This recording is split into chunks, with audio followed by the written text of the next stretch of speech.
was in an insider attack in Afghanistan. The Afghan Special Forces team lived in the compound with me. We would get attacked every day. I got hit with a bunch of rocket-propelled grenades. Every day there would be someone that died in my room because it was the medical facility. There were lots of patients, people that I worked on that passed away. Your military training was teaching you, don't show the weakness, don't show the emotion, stuff it deep down. 23 military people a day are committing suicide. These psych pills are largely suicide pills. They cause people to commit suicide. They're so dangerous. A raider that I know was basically put on a medication that you're only supposed to be on for several months. They put him on for 3 years. He ended up discharging his weapon in the middle of the city. You take some of those meds long enough, you could change who a person is completely. You were a Marine Raider. You served 12 years in the Special Forces, and you've been in, some of the craziest situations that, a human could imagine. You've talked in depth, though, about how emotional intelligence has really helped you through that. And when you went through certain trainings, it helped you break through some of those walls that you'd created by going through those experiences. How has emotional intelligence helped you the last few years? Wow. So it's been a total transformational game changer of a thing. And if you could think to when you were a kid and you had growing pains, how painful it was as your body was growing, that's the same thing I felt going through those courses. And you feel it's challenging because you're breaking through a lot of things. But one of the things that I've realized recently through some of my just interactions with people that are in this work and personal development and healing and helping others and serving others is that when I went into the Marines and and this isn't just the Marines or the military, it can be any job where you have to condition yourself to deal with high level stress like combat or like being a policeman or being a fireman or being whatever that is, that you have to put your emotions behind in the back so that you can be the leader, you can be a forward facing and navigate those experiences. And so I think a lot of us are familiar with, the Marine drill instructors that yell at you. Yeah. And that's what happens when you get to boot camp and they condition you. Maybe at first you're not used to someone yelling and, a little spit in your face and all this stuff and no, no, no, no, no, no, no, no, no, no, no, no, no, no, no. But over time, over days, over weeks, over months, then you're standing there and you can have 5 or 10 drill instructors all around you screaming and you're in a zen-like space. Right.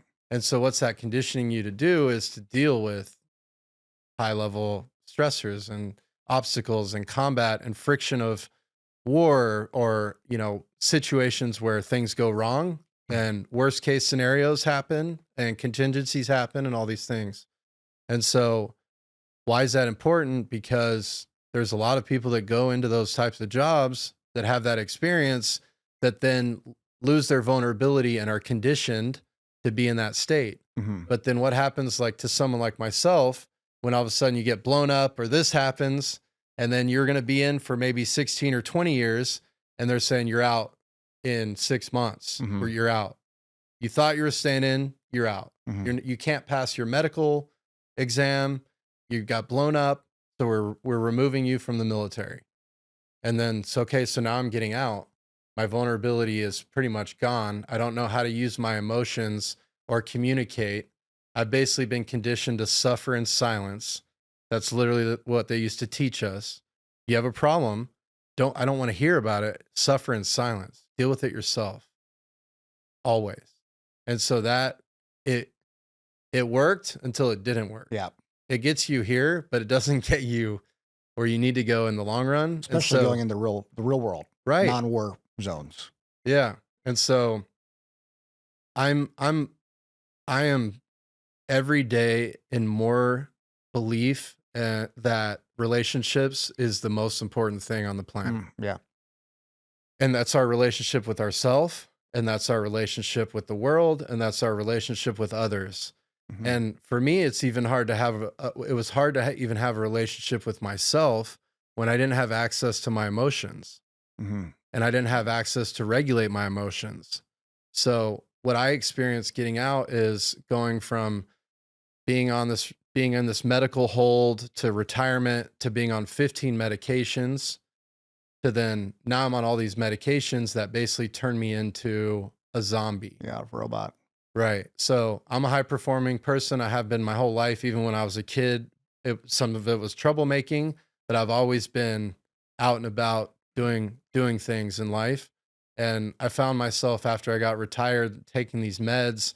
And I'll be honest, I didn't take all 15 meds as I was supposed to, but maybe I was on 7 or 8 of them. And I remember distinctly my wife catching me on the couch at like 8 or 9 in the morning multiple times after I had woken up, taken my meds, and then let them set in. And then I was sitting there on the couch in the morning, like early in my retirement, and I'm like nodding off and kind of half cocked, half asleep. Mhm. And my wife's like, "What's going on with you? Right? What's wrong with you?" Yeah. And what I thought back to is in all of like the high level military briefs, like before a big mission or in a school in like special operations and like one of the things where they're dropping a lot of students and you have to pay attention. And there would be someone, maybe we'd been awake for a few days and obviously there's someone nodding off in class, which is natural, Mhm. but you don't do that, right? Right. And so they would always make the example of someone's falling asleep and nodding off, like sometimes they'd slap them, Mhm. and so it's like, wake up. And as a leader, you always want to police that type of behavior. Yeah, And now I found that was me now. I see. And so I'm like, that was a huge wake up call. Whoa, I'm now this guy that Mhm. falls asleep. Not in anything, just in life. Yeah, Right. And so that was my wake up call to get off all my meds. nice. So I got off all my meds, and I think the hardest ones for me, full transparency, was Adderall Mhm. and Ambien. Mm. Uh, Yeah, sleep and awake. right, right. And because I was in business school, because Yeah. I got out of the Marines in July, and in August I started USC business school. Mhm. So it was like a culture shock. Yeah. And while I was in there, I had been diagnosed with ADD Mhm. or all these different things that they diagnosed me with. So Yeah. they were going to give me Adderall. So I took it. And I felt like once I started taking it, it would, activate me and I'd be able to do all my work. And so I got into the trap of thinking I needed to take that to do my work. And then I needed to take my Ambien to put myself to sleep. Mhm. So I basically broke my natural ability to rise and fall, Mhm. and it was just diminishing everything over time. So that was the last two that I broke away from. But when I stopped taking the antidepressants, and then especially when I was cold turkey off everything, what I started to notice is, at the time I was working with a lot of professional athletes. We had started Deep in Fitness, which comes from me and my partner Don's experience as water survival instructors in the Marine Corps, and we got to run a huge pool on Camp Pendleton out in California for a whole year before we went into special operations training. So before we went in, we got this crazy experience of training thousands and thousands of Marines in the water, Mhm. which also trained us how to navigate a lot of things too. We just didn't realize it because we Yeah. were so young.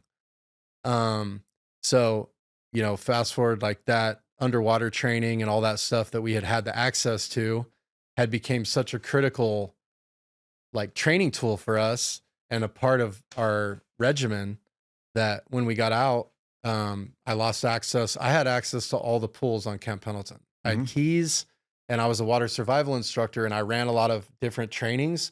So I could literally go to any pool and reserve it and bring a safety vehicle and run any event that I could dream up. Mhm. And when I got out, now I'm out and I try to go to a public pool and they're like, yeah, you need insurance. You can't do anything. You can't just do underwater training in here. You can't bring weights into the pool. So we basically went to the drawing board and looked and said, look, this doesn't exist out in the real world, that the training that we do on base and Mhm. for special operations in the water, that preps everyone to go to dive school, that preps everyone to be so resilient and be able to manage stress. This is only nobody has access to that. Yeah.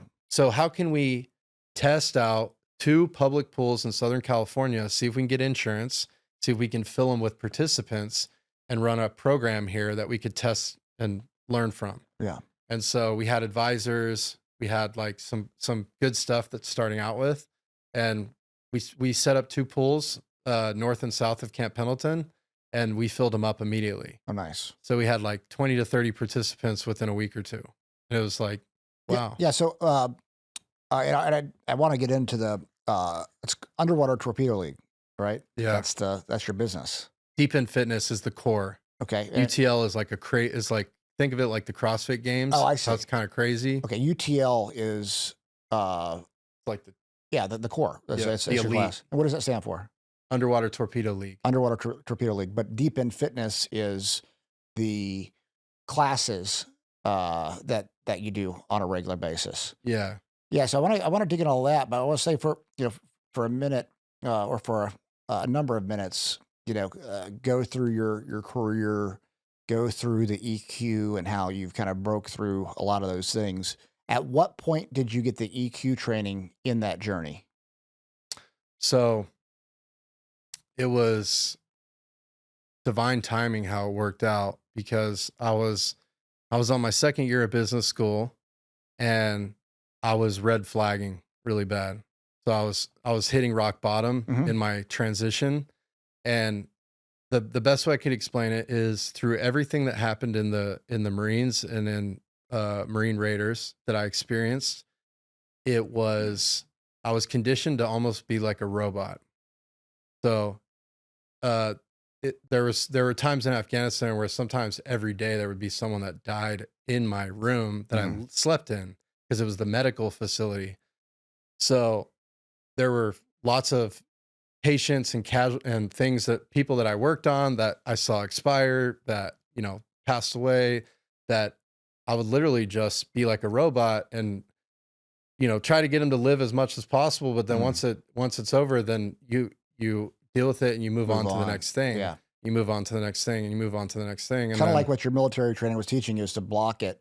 block it. Don't show the weakness, don't show the emotion, stuff it deep down, which is probably why, we were talking earlier, 23 military people a day are committing suicide. You said now it's even more. I thought I heard now it is around 27, but the last one that I understand was 23 military people a day, committing suicide. And that's probably the reason, as you were saying, in boot camp, they're teaching you to stuff the pain, stuff the pressure, because you actually have to have that if you go to war. You got to block out the noise and the bombs and the bullets and the stress.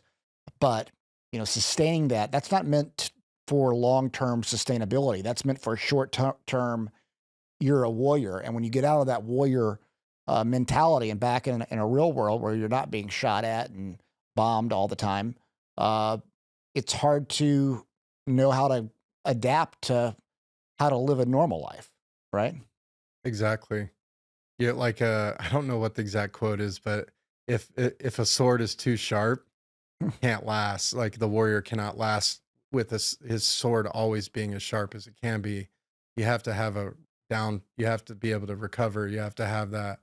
You can't just always be on. Yeah. And to your point, if you're in a high threat environment, you have to be completely understanding of your operational environment, and you have to be on when it's time to be on. You have to be completely on and managing and monitoring all the threats, which means you're making a lot of calculations, maybe many calculations every minute of everything that's going on, and Right. you're processing and you're doing this stuff. But now you come back home and you're in a restaurant or you're in a peace environment or you're in these things, and you have to reteach yourself how to operate in this environment, Right. how to not be completely on, and a lot of, myself included and a lot of my friends, we come back, yeah, we've got to, if we sit at a restaurant, we need to be facing where we can see everyone and, in the corner where we're not boxed in, where everyone's behind us and all these things. But at a certain point, we have to be able to let that down, let that guard down, let that relax a little bit. Mhm. But I think the bigger thing is being able to open up, like you're saying. We're taught to compartmentalize everything. Yep. So then how do you open up? What's that first step look like? Is that healing? Is it therapy? Is it what's that safe space that's going to start to unlock that? Yep. And then in the military, we always say you need 360-degree security everywhere you're at. That's a threat environment. You Yeah. need 360 all around you. When you get out, you need 360 degrees, and that's everyone. For Right. me, that's my family, that's my friends, that's my mentors, Mhm. that's my advisors, that's my training partners, that's my Dom Cruzes that I can call, that's always in a personal development work, Mhm. that I can talk about the most challenging things I'm going through with my sister or my family or whatever it is, and he's going to be there to say, "Hey, this is a gift for you." Mhm. Right? This, you know why? Because of this. Having those people ready in your life, you may not see it as you're transitioning out of whatever it is that you're doing, but you need that perimeter around you to keep, like, especially for me. I'll be just use myself as an example. Like, I have teammates that have similar personality or characteristics as me that have ended up homeless Mhm. on the street. Yeah. And so for me, I know that if I don't do the work Yeah. and I don't do my maintenance and I don't stay open and keep doing the integration and keep doing the personal work and leaning into the things that are difficult, Yeah. that there is like I'm I know that there's if I don't do that stuff, there is always an opportunity, or there is a chance or risk that I can move backwards Yeah. where I Absolutely. was when I got out. So, at what point did you do the training, the EQ training? So I did 2 years out of the Marines, rock bottom.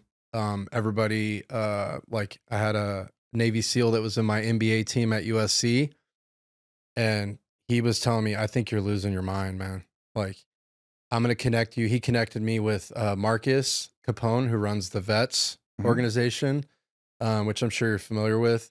And then I got connected with someone from that organization, Miles, my good buddy Miles now, that started sending me all these healing ceremonies.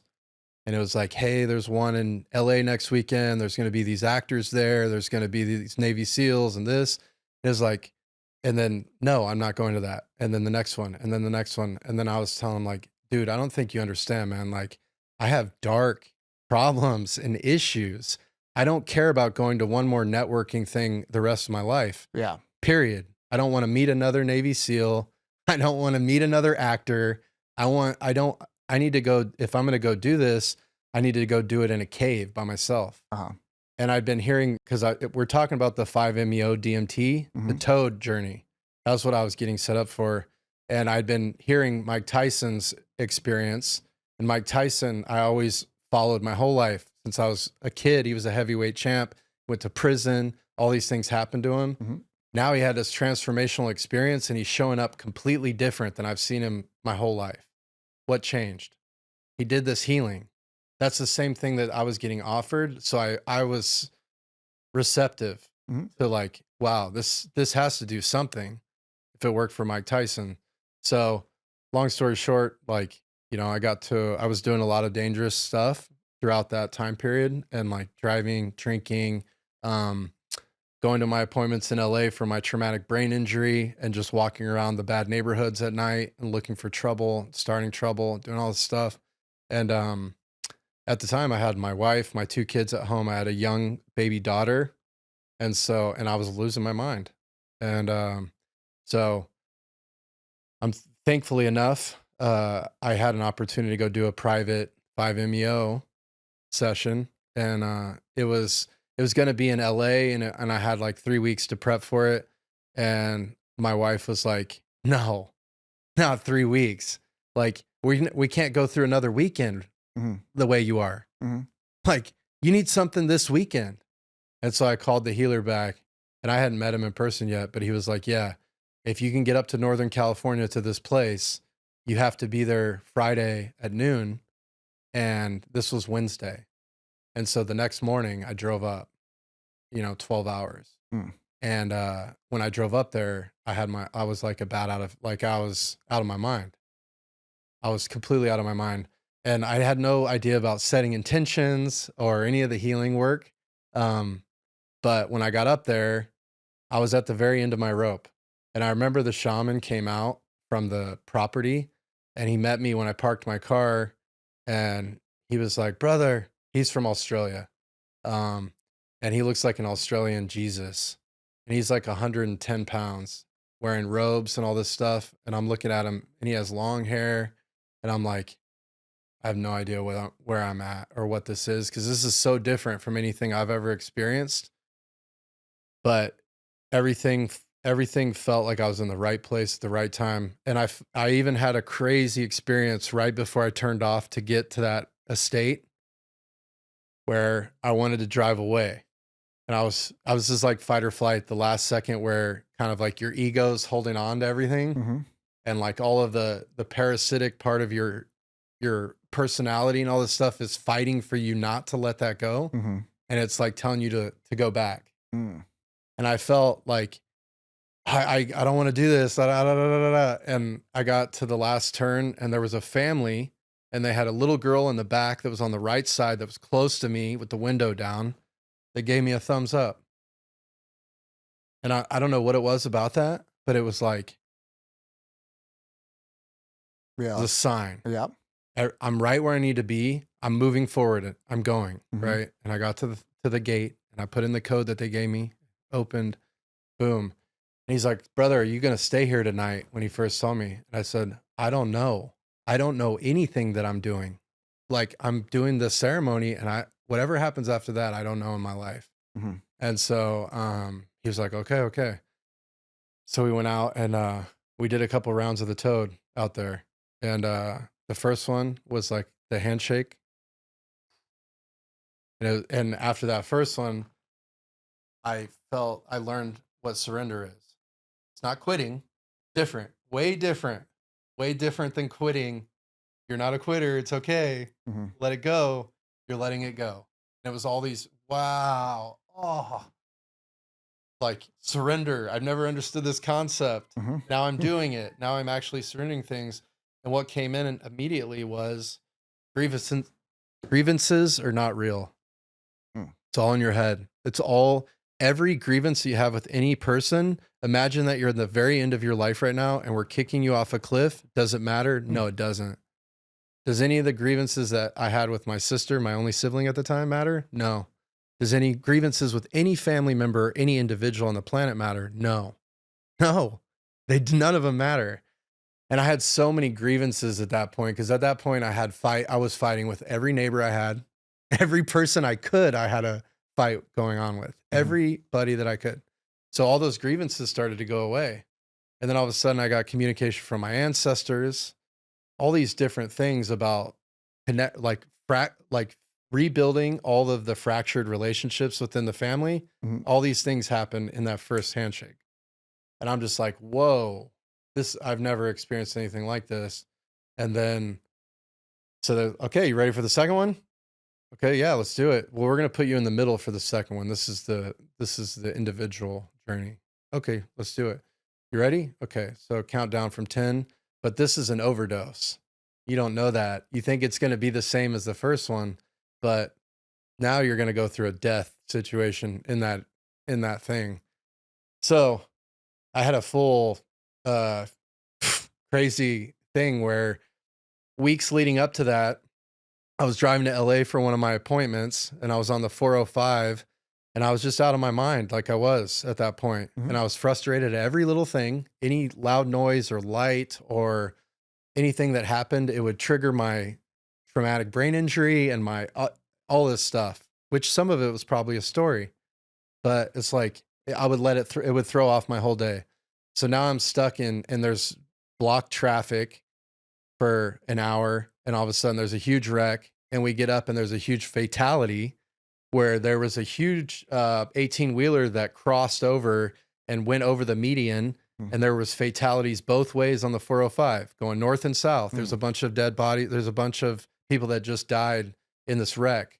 And I was so mad about waiting for a couple minutes and all this traffic. And I get up there, and that whole scene, it basically took over my mind for the weeks leading up to me going to that thing, because I started to think, what if that was me? What if this is the way that my story ended and I'm in this state? What am I doing with my life? And all these are the questions that I was in leading up. And I kept telling people, I saw this wreck the other day, da da da da. And that wreck became me in the experience. And so it was this whole thing where it played right into it. And it's like the best way I could explain it was like the most vivid commercial. Like, imagine the most production money that Nike ever put towards a commercial, but it's made for you, for your life, and your consciousness produced it. And that was what happened. And it was like, boom, you died. And took me all the way through it. My funeral, me feeling all the loss that everybody had. And then what the most powerful thing is, and this is 5 years ago. So everything that I've done in the last 5 years is completely crazy compared to what I was doing at that point.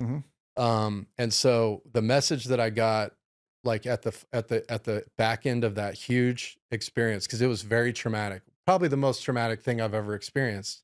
But then it became the most beautiful thing that I had ever experienced, because it started a rebirth on the back end of it.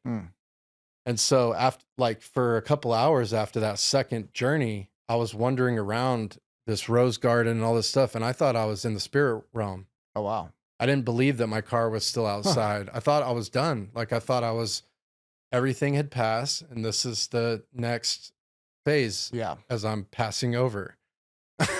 Wow. and I had felt all the loss from my wife, my kids, like all these people. Yeah. And then the coolest part is that on the final one, the third, it normally, like when I've done the 5-MeO DMT, you sit up and the shaman gives it to you, and then you hold it in, and then you lean back. Pretty much it starts. Yeah. And it always kind of puts you back, and then you're closed eyes or you're under mask or whatever, and you're in your internal experience. Yeah.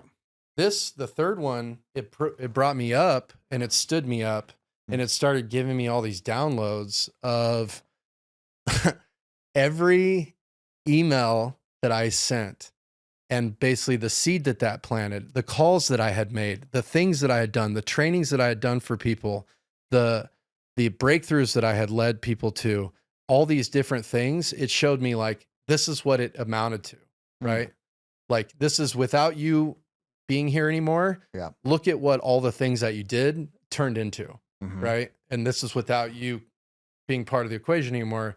And that was the most powerful thing for me to feel that, because I didn't know the impact that I was having on people. And I wasn't ever seeing that. I was always just focused on this depression and the darkness. I was not seeing any of that. So that was a huge wake up call. And then I remember getting to my car, because it was me and a younger lady that went through the healing together. She had all of her own traumas in life, and eating disorders and all this stuff, and just abuse. And I remember both of us just looking at each other and just at our cars before we left, and like giving the most powerful hug, and like don't sweat the small shit anymore, and like all this stuff. And but I remember getting in my car, and the message that I got was like, you are going to use this to help millions of people. And it was like, at the time, I'm a swim coach, so it didn't really compute how the mechanism, how it was going to happen. But like, that was when the seed was planted and the intention was locked in on, like, this is your thing. And the healers that were there, they saw what happened, because, as soon as I hit the second one, I went through a crazy thing where, dramatic, and I was holding on them because I thought I died. And they told me, the experience that you had is like one in thousands. And so what you're going to come out of this with, we're going to hold you to understanding, like doing your research, understanding the vocabulary of what you just experienced. We want you to listen to the Mike Tyson podcast, which I already had. It's like, and so, this is when synchronicity was introduced into my life, and clues, like Blue's Clues, synchronicity. I never knew what that was, but these guys are telling me you need to listen to Mike Tyson. You're basically going to be teaching people about what you experience, and you're going to be using the vocabulary, and you're going to be putting this out into the world, because right now it's a very taboo thing. And so, you know, it wasn't 3 weeks later that I was at this event in LA with Eben Britton, who was running the Hot Boxing podcast with Mike Tyson at the time. And he said, dude, he connected with me at the session and said, dude, I want to get you to the studio.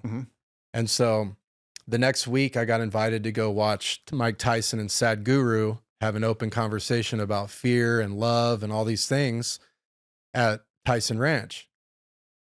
This is 3 weeks after the Toad session. So it was like, now things in this life are starting to unlock really fast from what I just experienced. And it's been that way almost ever since.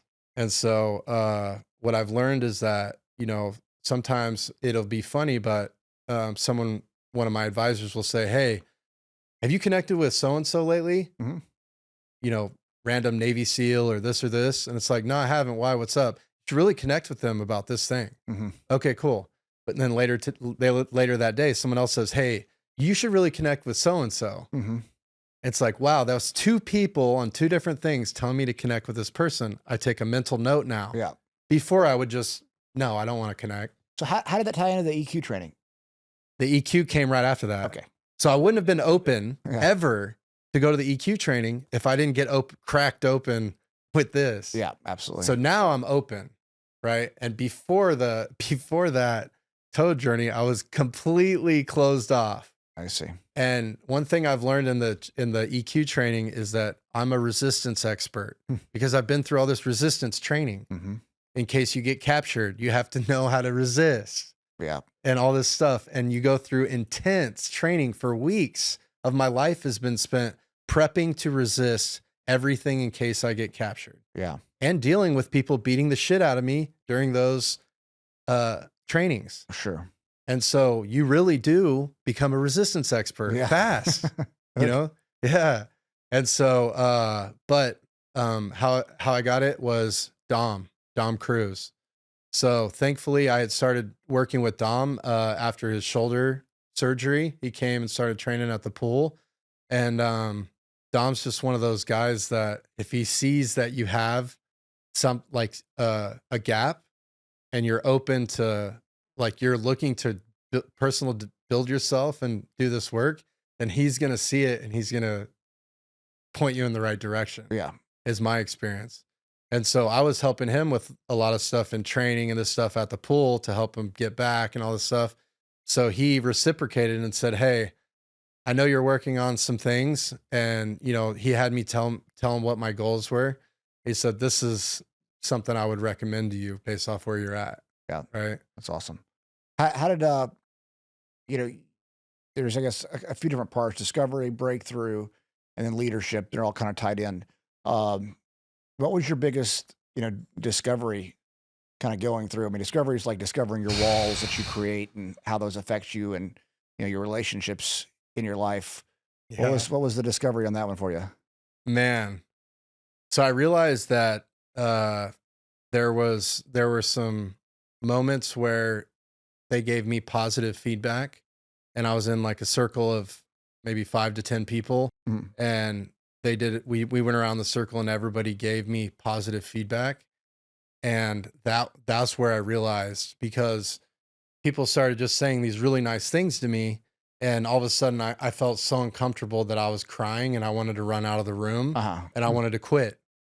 And it was like, and so when we went on the next break, I went out and I remember, like, the mountains in Vegas are right there. I remember walking out by myself and just looking at the mountain and thinking, what is the deal with me? Yeah, you don't feel worthy. I can't Yeah. take I can't take anything positive. Yeah. I can take negative. I can take constructive feedback and combat. Like if I pulled up to this building and there were gunshots going off and there was people that needed medical things, Yeah. that would It's like go into be action. cool. Yeah. Let's roll. What's next? Yeah. But if you told me to roll up and everybody's going to give me positive feedback and I want to run out of the room, what Yeah. am I scared about positive feedback? Why? What's holding me back from doing that? And the biggest motivation for me is like, if I can't do this, then what example am I setting for my kids? Right. So I have to figure this out. Yeah. And so it was, the lesson for me was I wasn't able to receive. Mm. I wasn't able to receive. I was giving. I was give, and Was it coach. was it like a worthiness conversation? Why do you feel like you couldn't receive positive feedback? I think that it was never part of my childhood. And I grew up a big part, like when my parents divorced in 8th grade, I lived on my own at the beginning of high school, and then I went to boarding school. And so I had like a drill instructor at boarding school. You know, I didn't have my parents during high school or any of that stuff that gave me. So that was missing in my life. Mm-hmm. And then when I went into the Marines, that was my comfort zone because you don't have any of that. Right. There's none of that. You don't have to ever worry about that. And so that was my weakness that I had avoided. Mm-hmm. And now I needed to be able to step into that uncomfortable zone to learn what was happening and how to deal with it. Yeah. So it was new concept, positive feedback. I should be able to accept this Abundance. as a normal human being. Yeah. For me, it was, I was carrying around all this blame. I learned the difference between blame, which I put on myself, and personal responsibility. So there's a difference between blaming yourself and being personally responsible. And I didn't understand that distinction up until, discovery. And once I figured that out, it was like the biggest weight off my shoulders because I could stop carrying this blame that I was putting on myself for everything that's happened in my life that might have been bad at the time. And by letting that go and understanding, well, I can be personally responsible to how I react to it in the future. Yes, certain things happen. I might have made mistakes. People might have done me wrong, whatever it is, but I don't have to carry the blame of maybe that relationship not working out or this or that or whatever it was. And that was the big, discovery of, it was a giant weight that I was carrying, a big wall where I didn't want to let people in because I didn't want to carry this blame if some X, Y, or Z, didn't work out. And then you go into breakthrough. Breakthrough's breaking down the walls. What did you break through on that second weekend? A lot, I feel like. So for me, I was in an insider attack in Afghanistan. That's why I got medically separated. But I lived in a enemy village, and I had a Afghan Special Forces team that lived in the compound with me, and we fought every day, all of us out of that compound, because we would get attacked every day from the village. And one day I woke up and one of the Afghan Special Forces guys had set up everything in the tower to attack us. And so normally they're focused out and they're holding security, but I was the only one awake at the time because I got called out to talk to someone, a local that I worked with at the gate. So it was 7:30 in the morning, and then I come back in and I'm kind of still out of it, and I sit down and I got hit with a rocket-propelled grenade, and then I got hit with a bunch of following rocket-propelled grenades. Wow. And so I was unconscious. And is that where your traumatic brain injury comes from? That's one of them. Yeah. That's one of the major ones for sure. But it's kind of a big part of my life because it created such a trust issue for me because of the insider attack on top of all the other trust issues I already had. Mm-hmm. So I think breaking through a lot of my trust issues and realizing that if I never take any more risk or trust anyone, you're not going to get hurt. Yeah, but I'm also not able to have any relationship. Exactly. Like the air quotes, you're not going to get hurt, but ultimately you're just tearing yourself up on the inside, which is part of the reason why you're having 23 or 27 military people a day die, because we're all doing the best with what we've been taught. And we're trying to make sense of life the very best that we can. But if you haven't been taught other ways to look at things or other ways to process things, you know, you don't know any better, and it's going to eat you up inside. And so, yeah, I could see how, it was an insider attack. Well, I mean, the first thing that comes to mind is, oh, I'm not going to let anybody in, because when I let somebody in, they stab me in the back and blow me up. Exactly. Right? Yep. That's the that's the story. Yeah, that's the story. So there's at Breakthrough, there's like, in the scenes in Fight Club where Edward Norton goes to those sessions and he's hugging Bob. Oh yeah. And he's crying. Big boob Bob. That was me at Breakthrough. Okay. And hugging random strangers that were in my class, that were now human beings to me. Yeah. And now so you're seeing them as human beings. Yes. And where you can open up and not these people that can hurt you. Right. Yeah. Yes. Not looking at everyone as a threat, being able to open and do this stuff. And so I think the other part is the judgment that you just naturally come with, and like protecting yourself and all this stuff. Yeah. That you have judgment for every person that you see based off of all of your interactions with everyone you've ever had in your whole life. All your experiences. Yeah. Yes.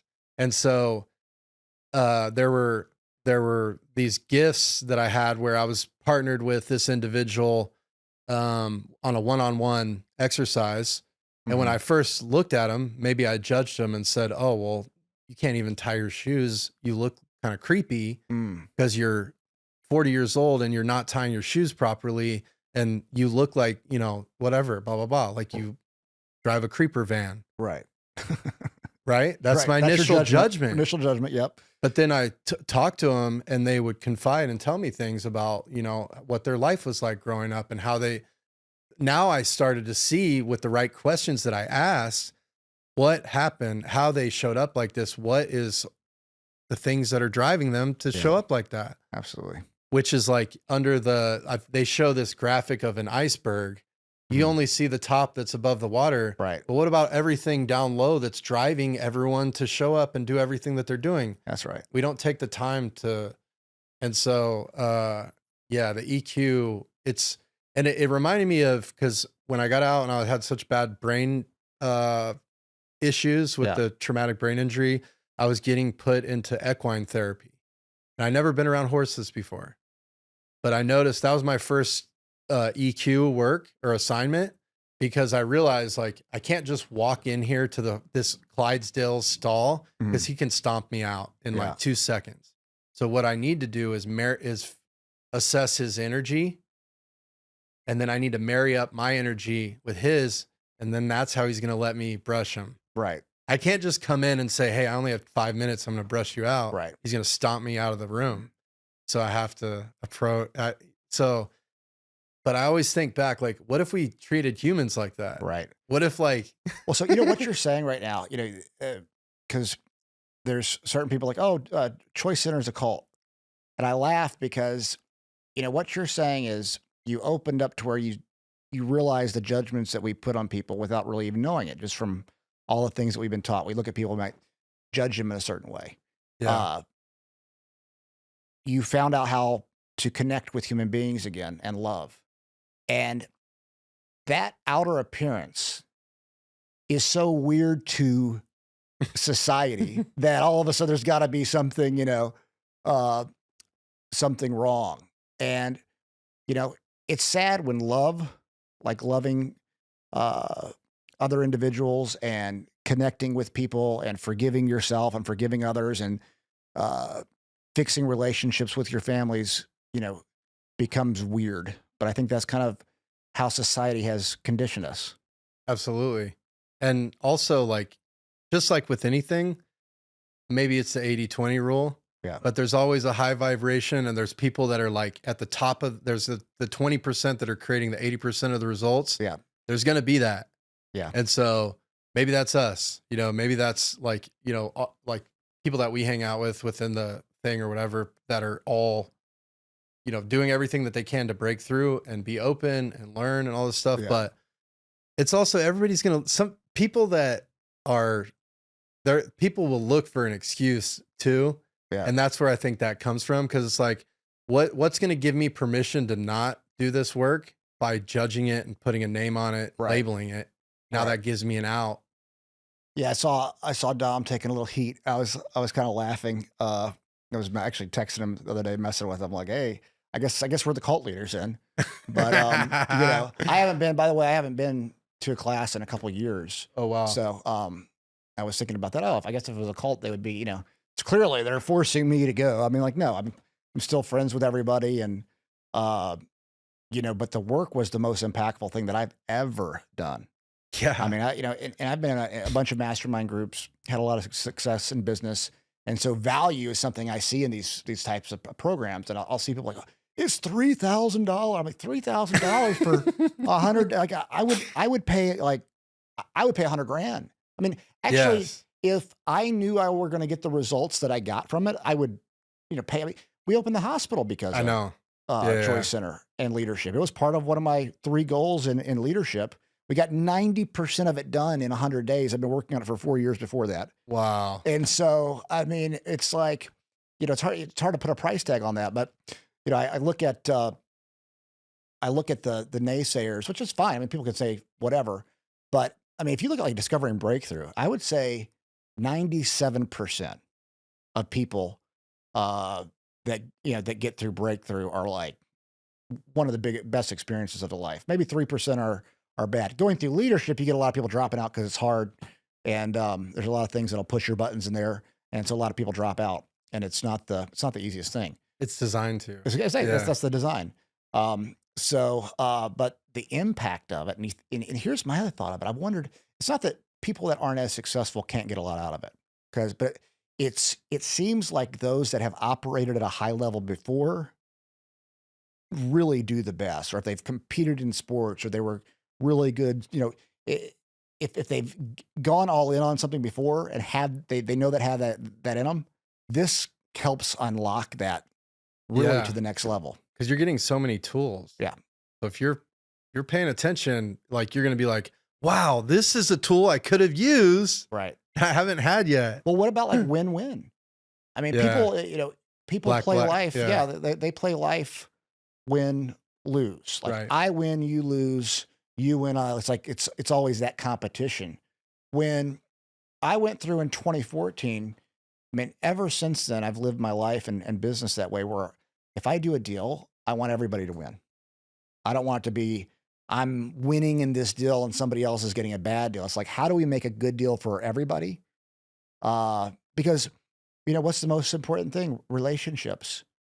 You know, and let's say I do a deal and you know it screws the other person over in a way, I might hurt that relationship forever. And those relationships are worth a lot more than deals. Yes. If that makes sense. Absolutely. That was something big. I came out, well, when you went through the exercise that focuses on that, which we won't go into exactly what it is to not ruin the experience for somebody, but what was your takeaway from that? I think I was noticing that, and this was part of my judgment too, but I was only wanting to click with high performing people. Mm-hmm. And it was like, I'm a special operations guy. Yeah. I work with UFC fighters, NFL athletes, Olympians, blah, blah, blah. I don't want to hang out with normies. Yeah. I don't want to, you know, do a exercise with a regular person. Right. That was holding me back so much. Yeah, absolutely. And it was an excuse because I didn't have the tools to connect with every person. Right. So I was using that story and that excuse. It's like, what can they do for me? Right. When in reality, a lot of times, well, I mean, they do so much for, I mean, at any level. You can have somebody who's homeless that could touch you in a certain way that's impactful. Yes. Anybody. Yeah. I mean, I had a guy when I was pumping gas in San Clemente 2 days ago before I went to my office, and I hear someone screaming at me when I'm in my car, and I look up and there's an older man he's not homeless. He's clean cut. He's got coffees he's giving out to people on the street, and he's yelling at me, telling me God fills my soul and all these different things. And I'm like, yes, I get out. I'm like, hit me, Yeah. you know? And, but before this training, I wouldn't have been open to random person on the street connecting like that. Yeah. And now that's the magic of life. Yeah. Anybody that sits next to me on the plane, whoever it is, you never know what you're going to learn from someone or what the takeaway is going to be or what you might be able to say to them. Yeah, absolutely. So, And you were talking about the iceberg, and we only see the tip and everything that's underneath that they go through. You know, we don't know what other people go through that cause them to be a certain way, that cause them to tell certain stories that give them those limiting beliefs that keep them from being who they really can be. And so that's one of the biggest takeaways too, is like really knowing that there's a lot of people who've been through a lot of shit, and who are we to judge them for whatever they might look like to us on the outside. absolutely. It's powerful. It's powerful. To me, it's a better way to live. And yeah, the whole idea of being outward focused constantly. One of my favorite quotes from Choice Center's "When in doubt, focus out." Yep. Like, if you're having a bad day, go feed the homeless, go help somebody. The hack. Yeah, it's a hack. It's a hack of happiness. Yeah. You know, Dom talks about it a lot. Like, ultimately, with a lot of the therapies and stuff out there, is they teach you to be a victim, to your circumstance. And if you keep bringing up this victim story and you tell yourself, well, I can't do this because I'm a victim to these circumstances, or I can't be that because this happened to me, you're basically a slave to that circumstance. Yes. But, standing responsible, that makes people really depressed. When you don't feel like you have any control over your life or any way out or any way better, and you're blaming all these other circumstances on why you can't be whatever you want to be, that makes a depressed and sad society. Absolutely. And but when you take responsibility for it and say, you know what, I'm not going to be a slave to that circumstance that happened 20 years ago. I'm not going to be a slave to this thing that and the story that I tell of why I can't be or do or have whatever I really want. Once you realize that's all bullshit, Yeah. and you can take personal responsibility, it's life changing. Yeah. What was that like for you? Like when you had that, personal responsibility is a big tenet of it. When you had that discovery, that's also, it's on you.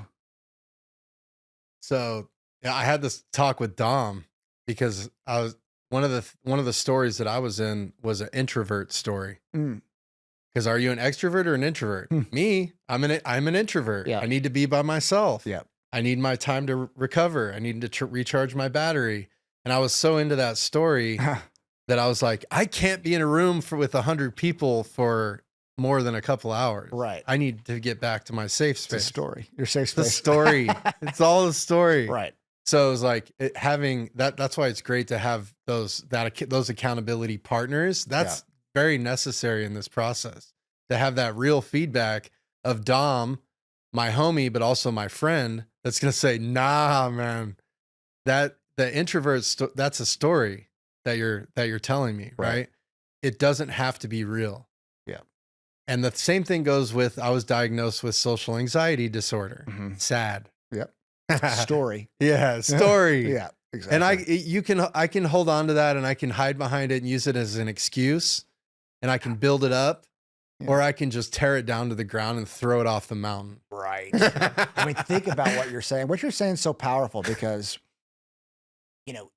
so you have been diagnosed, medical diagnosis, social anxiety disorder. And you think about every time something's not going your way, you could easily say, well, I have social anxiety disorder, and this is why I can't do X, Y, and Z. And, oh, well, this is the reason why I can't be successful. Or you could recognize it as largely, I mean, it's a thing, don't get me wrong, but it's not, it doesn't define you. And if you strip that definition of that's who you are, and not use that as an excuse, how many times has social anxiety disorder actually held you back from being whoever you want to be? A lot. Yeah. And once you cut that story out, I mean, it doesn't mean it's not there sometimes, but it's not that fallback of, I can't do it because of that. Right. No. And humans are the most adaptable beings, right? And so what I've noticed is even like I used to not take flights all the time because I don't want to be in the airport and I don't want to do all this. But with my work schedule this year, I've been on flights sometimes multiple a week. And so even I'm noticing that even last night, my flights got all messed up coming out here. Mhm. I didn't get in till 2 a.m. I was unfazed. That's I'm not good. phased. I was not phased by it. Where before with the introvert, with the social anxiety, with all this stuff, It's just so much. yeah, Yeah. let it. It's just it's all a trap. And so it's so awesome to have that course to be able to have that realization. Yeah. And then once you realize it and you can identify it and see it, then you can start to work with it and not Absolutely. let it control you. Absolutely. Yeah. It's one of those things. It takes a lot of practice too. Here people are listening. It's not like you just go through a course and all of a sudden, no, I don't have to deal with this. It's not that. You just recognize it and there's an awareness, to it. So having that awareness, then you can actually, identify and say, okay, I'm going to either choose to use this as a crutch or I'm going to choose something different and, not be a slave to that social anxiety disorder. Absolutely. Partner with it. Partner with it. Yeah, Yeah. exactly. Did you ever do what was it, mastery with Jorge? I did mastery. I've done it twice, I think, but it was with blanking on his name. Michael. Michael. Yeah. Yeah. And Yeah. I did the journey within too. Nice. That was a huge value Yeah, that's a 6-month course, right? that you're going. You go 3 times in 6 months, I believe. Do calls once a week. Yeah. That was a good one as well. I mean, you really it's working a lot with Taoism, the yin and the yang, Yeah. and you do shadow work, which is Which scares people if they don't know what it is. And explain kind of if you were to explain what shadow work is. What was shadow work for you? so the best way to explain for me is I believe we all have that Mr. Hyde and Dr. Jekyll. Hmm. So for me, I'm Dr. Jekyll right now. This is my Dr. Jekyll era. Uh-huh. But the Mr. Hyde was the person that would come out like when I would drink in the Marine Corps and I would start these huge fires and I would create all this chaos and all this stuff while I was blacked out drunk Mm-hmm. and I would assault people. I would do all this stuff because they pissed me off during the workday. Mm-hmm. But I let it go. Let it go. Yeah, yeah. You can yell at me and do all this stuff because all the officers are around or whatever it was. Yeah. But then at night I would have some drinks and Mr. Hyde would take over. Dr. Jekyll's gone now. And now crazy shit would break loose. And I would black out. So I could never remember what happened the next morning. And I would get into huge trouble. And I almost got kicked out of the Marine Corps within 2 years. I would get into huge trouble, sometimes every week, all the time. Right. And it was frustrating to me a lot too, because when I would get woken up in the morning and there would be all these people around me, some of them were my good friends at the time, that would be like, "What's wrong with you, man? Like, get like that." And it was like, get like what? Yeah. I don't remember anything. Yeah. And it was just that I had no control over that shadow. And obviously when I would drink, it would come out. Right.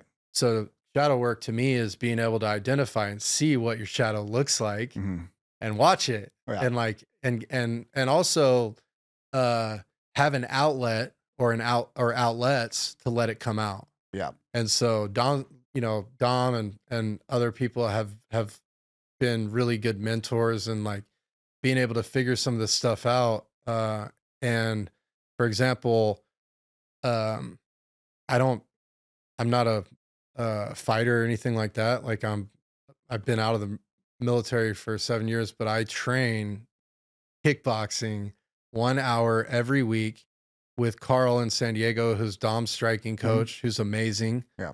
But I get that hour and that is full shadow work because within that hour, he knows that I have things going on. People, I have fires I'm putting out that week. I have people that are probably crossing boundaries. I have all these different things that happen in life. Yeah.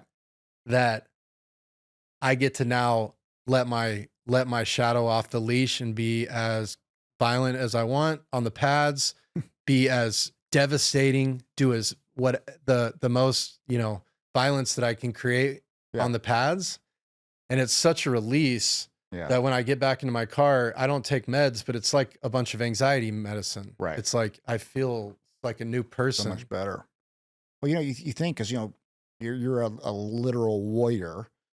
Special operations, Marine Raiders, taught to go to war, and is there any way to really completely turn it off? Probably not. Mm. And to have that outlet, and to have that recognition within, it would probably help a lot of other people in the military. And some of them are not in a physical condition to where they can do it, though, sadly. But I think that outlet is super important, and recognizing, because a lot of times people's shadow, they feel so guilty about their shadow that it just eats them up too. Mm. I mean, the shadow that could come out at war has to tear some people up with the fact that they were able to do some of those, well, I say horrible things, but like in war, you're at war, you've got to kill certain people, and which to me is a horrible thing. Doesn't make you a horrible person. It's a horrible act as a human, Yeah. And of course, different countries we fight, that's fine, but as a human, we feel, it's not good to kill other humans, of course not. And so that's hard, I'm sure, for, I've never killed anybody, thankfully, but it's hard for people to get over. They had to drop into that shadow to release that death on somebody. And so when people actually recognize what it is and can release it in the future after they've been to war, release in the future on pads or through extreme exercise or through whatever it is, that's got to be a more common sense release than internalizing it and having 23 to 27 military people a day committing suicide. Absolutely. Man, I get to take veterans to striking with me sometimes because it's a special deal that I get to work with Coach Carl. Sure. So I'll bring in sometimes 2 to 3 veterans with me during my hour.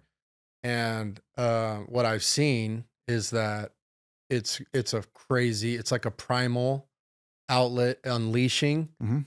And I've had several of them cry or have like an emotional response after they got to have like their first 5 minute just round just full going off. Yep.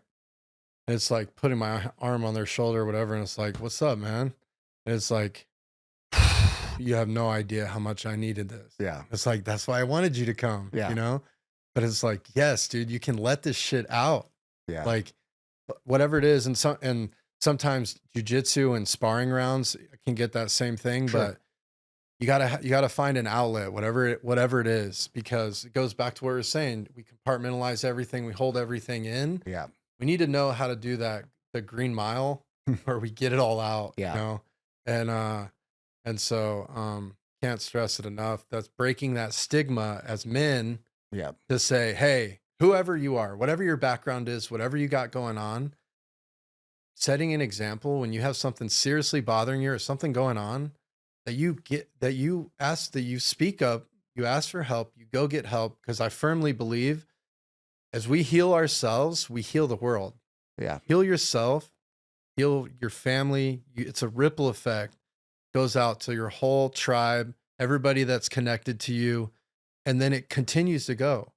For every person that I see that goes to choice that I've sent, creates a ripple effect throughout their whole life, throughout their whole bloodline, throughout their whole everything. Oh, yeah. Our buddy that was the best chef, that we knew, that then started his restaurant. We call him Chef. Right. We call him Chef.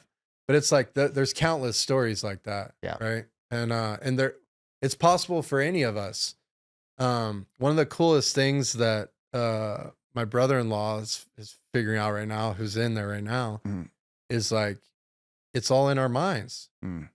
We literally get to control the frame and perspective of every experience that we've been through. So we could frame it in the victim, or we could frame it as the victor. That's right. There's 2 ways to do that. And just imagine how much better life is when you can frame things as the victor Mm-hmm. instead of being the victim.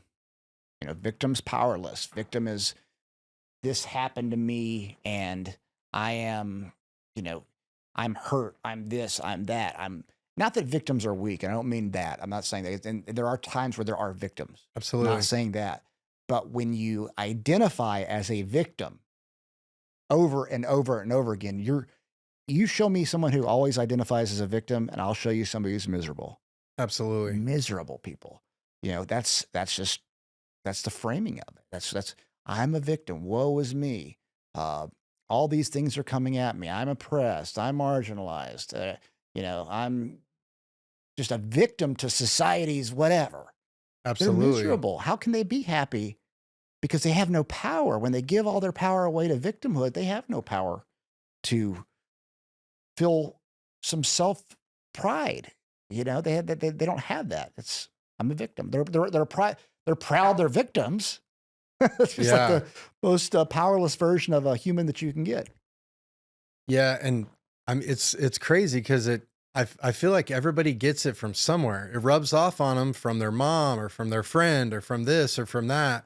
And a huge learning that I've had since getting out is that, because unfortunately, not every veteran wants the best for me or wants the best for us, right? That's right. So it's like, it can be, and it has felt at a lot of times since I've gotten out, like some of the veteran community is like a bucket of crabs, Yeah. right? Why don't you need to put a lid on a bucket of crabs? No, because they'll pull because- everybody down. Yes, they'll Yeah. just keep pulling you down. Crabs in a bucket. That's right. Right. So if you find yourself in an environment or in a crew or in that your friends are a bucket of crabs, you need to get the F out. That's right. You need to get out. Yeah. And there's a transformational process that lobsters go through where they break away from all their lobster friends and they go underneath a rock or whatever it is because they're going to grow their new shell. Oh, okay. They can't just do that if they continue to play with all their friends and keep doing the things that they're all doing. So obviously when they go under the rock and they leave their friends, it kind of creates an issue and they're kind of leaving their crew. Yeah. But they have to at some point to transform. That's right. So one of the best experiences that I have in the Marines these days is I run a program for suicide prevention and resilience and also water confidence for the Marine Corps. And so I get to go do leadership discussions, and then I get to take like hundreds of Marines to the pool to build water confidence right before they go to deployment. So it's a 2-hour talk, and then we take them and do something real. So it's not just all talk. Yeah, it's talk and action. But with those talks, the biggest question that I get from the Marines after my talk is, hey, if I really want to make a change and I feel like my friends are holding me back, how do you navigate that? I'm like, that's the questions that this is why I'm here. Yeah. This is what I went through. How you navigate it is you need people in your corner. That could be your family. For me, it was my grandparents. I'm a fighter. They're in my corner. They're cornering me through life, right? That's important. That grounds you and aligns you with your biggest priorities in life, right? Are your friends in your corner or not? So that's your first thing. Who's in your corner? And then who do you need to communicate with what you're telling me now that you want to make a change in your life, right? If you can't tell your friends, they're not your friends. That's right. Period. They don't want you to move up, and everybody's at where they're at in life. I've been there. We've all been there. We've all been in low places. We've all been in bad spots. If you're not in a position where you can help yourself, how can you help your friend? So, and then we all like serving others is such a huge part of life, and it's such a rewarding and amazing part of life. And so for anyone that is in that work, it's like working with veterans. I'm here to help. It's like I'm a lifeguard. It's the same as lifeguarding. In lifeguarding, especially advanced lifeguarding, you have to have combatives to save yourself from bad situations because people will drown you. Drowning victims, their last thing is to take the lifeguard down with them. So you have to have combatives to get out of that situation and then process it and deal with it. So same thing is for a drowning victim in life or someone that's not doing well. It's like, hey, I'm here to help. What what resources can I give you? What things can I get? Can I throw you a rescue raft? Can I throw you this thing? I'm going to throw this out. Can you hold on to it? Mm-hmm. If you're not willing to do anything, I'm not going to come all the way in and let you drown me. Mm-hmm. I need to see that you're moving, right? You're making steps to help yourself. And that's, I don't know if that fully lands, but that's like, with friends and people, cause I mean, I've lost, we were talking before this, but I've lost 2 teammates and really good friends in the last 6 weeks, and they both died within 8 days. Yeah. So you lost 2 teammates that you were at battle with in the and over the last 6 weeks. But you lost 2 of them within 8 days of each other, both to suicide. How has that had an impact, and what, like, as you're processing it and making sense of it, how have you done that? So, uh, both of them, were really close in different ways and spent a lot of time with them, some overseas, some back here training, some going into real life, all these things. And Dan Smith and then Giorgio Carrillo were my 2 friends. And they after after Dan passed away, that week I was in serious trouble. Like, just I was trying to keep my cool, but it felt like my post-traumatic stress was like overflowing. So I was being really short with my kids, and I was having to apologize. Hey, I'm sorry. All this stuff. And then I think he passed away on Sunday. I think by like Wednesday, my wife was like, hey, I'm just going to get you a hotel by the beach so you can go and decompress. Mm-hmm. And so I went and slept on the beach. I didn't sleep in the room. I slept outside, and I had like a powerful experience where I felt like I heard my friend talking to me, Mm. and I felt connected to him. And so I had my way of processing that. And then the second one was really hard, Geo, because I worked closely with him. We worked in a capacity where it was just me and him working out of the embassy, and where we were running missions in certain countries together. Mhm. So we had a lot of time together Mhm. with just me, him, and a driver Mhm. and stuff. And I had nicknamed him the Situation because he would always have these meltdowns. Huh. And so it was like, it's like a bittersweet thing because, you anytime someone passes away, it seems like it's our natural coping or our whatever, the healing process is that all the memories that you've had of them, they come in, and you start to, it hits you so hard, and then you start to Yeah. process them. And so, one of the things that's helped me navigate it is I've done, some dedications to both of them, both on social media and then just like out in the world that that have gotten that I've got to like basically tell share their legacy Mhm. and the meaning that they had to me on a big stage and in big areas, which will be coming out in the coming months. But um, those were things that I felt called to do. And so um, I have a integration therapist that is that I see sometimes like maybe 2-3 times a year, or more regularly. Mhm. And I've started working with her after my toad ceremonies. Mhm. I got connected with her, so it's a Popped you different. right open. Yeah. Yeah. And so she's a medium. So she's able to read things and give me readings and messages, stuff that I don't know about myself. So when I sat down, I went to therapy after I had the 2 friends lost, Mhm. and I hadn't been in 6 months. And when I sat down, I didn't say anything to her. And the first thing she said to me was, um, your friends want you to know that there's worse things in this world than dying, Mm, wow. and that they both still have all their chakras and they haven't lost any affinity for anything. Wow. Well, that was what did you think when she said that?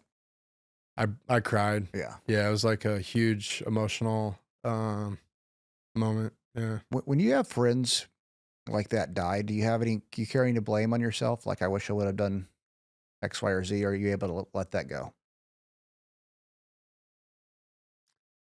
So yeah, there's definitely blame that comes up. And specifically with this case, uh my my buddy Dan, the last time I was in Austin, he was texting me, where are you gonna be? I was running a training, so I was at multiple addresses and I was giving him the updates, but he never showed up. Mm, And then we run a charity organization and we have mentors from all over the country that are from different special operations backgrounds and civilians and all the stuff that work together on this type of mission. mm, And he had supposed to be on one of the planning calls, and he was texting me, "Hey, I'll see you on the call, da da da da," and then he didn't show up. And then the 2 weeks later, he's dead. mm. And so I thought, man, why didn't I just take that extra time when he didn't show up in Austin Yeah. and when he didn't show up on the call and just say, dude, what is going on, bro? You're not showing up. You're supposed to be here. You're supposed to be there. You're telling me everything's great with your job. What's really going on? Yeah. There was so many questions that I could have asked. Yeah. Um, but in the same breath, like I can't hold myself responsible. That's right. So, That's got to be the hardest. I mean, I can imagine, knowing you have a good heart and you care about people, you know, um, it's, it would be easy to blame ourselves. I could have made the call, etc. But the reality is, you think about all the people that we have in our lives, either that we're really close to or that we consider friends, but we're not that close to. We're not talking to them every day, every week, every month, even. And, it's easy to say, I wish I would have called, but, we're all doing the very best with, what we've been taught. And you're, on the grind, helping veterans, doing speeches, being outward focused. And it's, you can only do so much.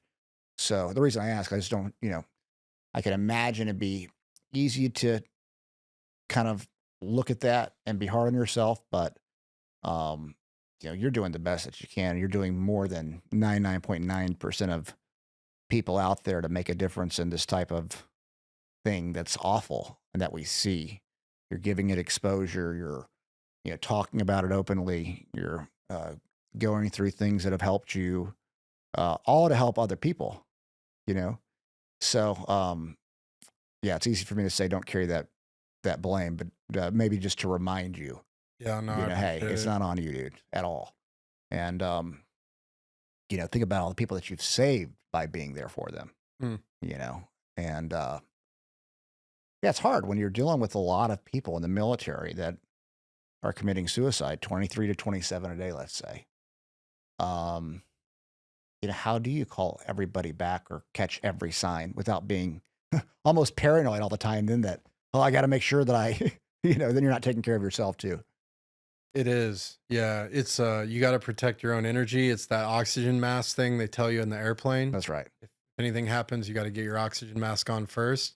Yeah. Got to keep your oxygen mask on in life, especially with family and friends and all the different, responsibilities and stuff. It's important to keep that on. So, um that's goes back to what I just said because I work with a lot of veterans, and if I feel like they're trying to drown me and they're not actually here to move forward or do work, Mhm. then at a certain point it's like, okay, we're not aligned on the criteria here. Yeah.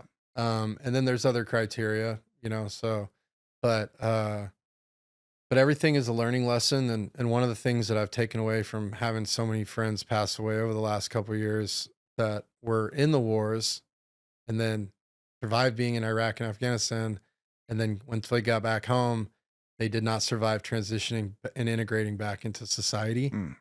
And so it's been a it's been a growth process with that too, because at first I would blame them and say, how could you do this? How could you quit? How could you check out on us? How could you leave your family? How could you do all that stuff? And it's really evolved into, I have no judgment for any of my friends that took their life, because I didn't know, I wasn't there experiencing their iceberg and Mm. everything that they were experiencing in their emotions Yeah. and stuff. And if you could have put yourself in my experience right before I went to do my toad thing, Yeah. you might have checked out too, Mm. That's right. because it was such a horrible day to day that how long it's not sustainable sometimes. Maybe not. But instead of judging them or trying to find the right or wrong on their end, none of that. I Yeah. don't do it. Like, I challenge myself to never do that again, Mhm. because that was their decision and that was my friend. So no matter what, no matter as hard as it is for me, I have to honor them in whatever they did. Yeah. So it's really hard. Yeah. I mean, I can see that. And, you know, I don't think as human beings we're meant to go to war. I mean, as far as kill multiple people and be put in that situation, and the impact that has is we're seeing it now. I think we're seeing it more in society now than probably ever before. I don't know the numbers of people that came back from Vietnam and World War II and committed suicide, but society's teaching us a lot of different things. And uh, with social media, I feel like it's probably more prevalent. These desires, or this image of, oh well, this is a happy life, because it seems like everybody on social media is happy and they're showing their best life. And you're a soldier that is coming back from war, and it's in many ways very superficial, and that superficialness probably warps our mind into thinking it's real, Mm. but it's not real. These lives that we're seeing people live on social media and aren't real. The division that the media creates right now between the left versus right. I mean, they create real division, but the issues that they're talking about aren't real issues. The average person doesn't care, wouldn't care, yet they make it front and center to cause division. So you have this kind of perfect storm in the world right now, Right. where people are coming back and they're coming Boiling into this point. bullshit. And we know it's bullshit. That's the other part. Imagine going and fighting in war, making this huge sacrifice, doing things that nobody else could do, and coming back and just seeing all the bullshit and knowing it's bullshit. Um, convincing us that men can get pregnant, for example, a small one, but I think about how that would impact, like, we know that's bullshit. Why are they pushing this? And I think it's causing people to snap. And I think the people in the military are some of the ones they don't want to be okay, because they know how strong they are, and they know that they understand war and combat. And so there's a lot of things going on right now that are driving up these numbers. Yeah. And just know I'm here, to support you, and what you do for so many other people is seen and appreciated. Well, you do support us, and I definitely want to. I want to bring this up, but when I got out, I was medically retired. I walked with a I walked like with a crutch, and didn't, my back. I never thought that I was going to recover and be able to walk, run, do all these things, because my lower back, the L5S1, was completely blown out, Hmm. and my back was always spasmed. So I didn't have anything going down the leg, but my middle back and my whole back was always locked up and spasming. Mm-hmm. So if I sat, if I went on a flight, if I did anything, I would be in really bad shape.